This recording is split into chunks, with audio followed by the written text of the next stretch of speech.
Étant enfant, oui, on mangeait le roquefort en famille après un bon repas, bien sûr. C'était toujours un moment de fête. C'est vrai qu'au début, quand on est petit, ça a tendance un peu à nous interpeller parce que c'est un peu fort, c'est un peu. Mais au fil des ans, on en garde un bon souvenir et puis on apprécie de plus en plus.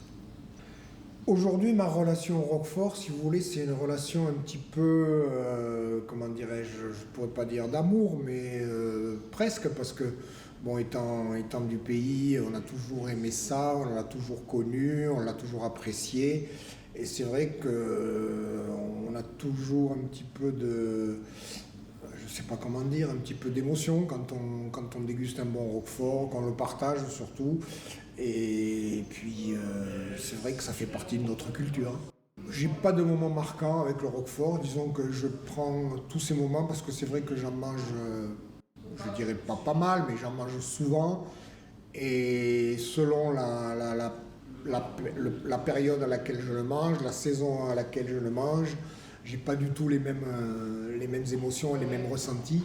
C'est vrai que l'été, j'aime bien avec des fruits. L'hiver, je préfère ça avec une salade au chaud. Voilà, c'est suivant le moment, l'instant. Si je le mange l'après-midi, ça m'arrive comme on disait dans le temps, pour faire 4 heures. J'aime bien le manger avec une tranche de pain de campagne, comme ça, nature. Si je le mange le soir avec une salade, si je le mange, ça m'arrive même d'en manger à midi avec un fruit ou n'importe quoi, des noix ou des noisettes, voilà, des figues sèches, voilà. J'adore ça. Donc pour moi, c'est pas une corvée, bien au contraire. Oui, on le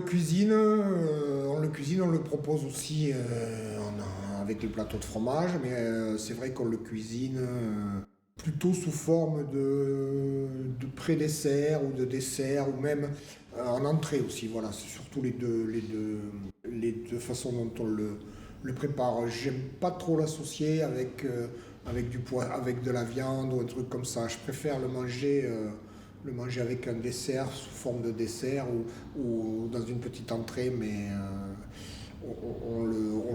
comment dirais-je, on le cuisine assez régulièrement, oui. Une petite astuce pour le couper, c'est de prendre un couteau qui coupe bien déjà, de le tremper dans de l'eau très très chaude, de le couper avec une lame chaude. Comme ça, on aura des tranches beaucoup plus nettes, voilà. Hein. Et de ne pas le couper trop froid, bien sûr, hein, de le sortir un petit peu avant qu'il se remette en température.